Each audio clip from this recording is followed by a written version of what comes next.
O'zimiz Chortoqda joylashgan Langar ota ziyoratgohi haqida bilarimdagi sosidan shu haqida tanishtiraman. Qani ketdik. O'zimiz Chortoqdagi Laskidonda joylashgan Langar ota ziyoratgohi borligini ko'pchilik bilmas ekan. U kishi shu yerda vafot etgan ekanlar. Qo'llaridagi hassani yerga tiqib qo'yganlarida mana shu tut chiqqan ekan.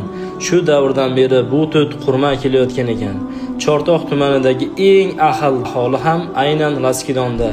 Ularning o'z jarayonlaridan mana shu ziyoratgohni qaytadan obod qilishyapti ekan.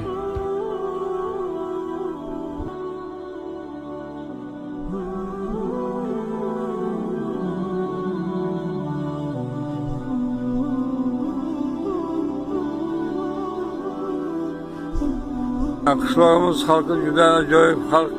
Mana bu o'zimiz kuchimiz va xalq kuchi bilan ko'proq obod qilishga harakat qilyapmiz. Qabrlari mana shu yerda yotib chiqdi. Shu odamlar shu yerda mehnat qilgan.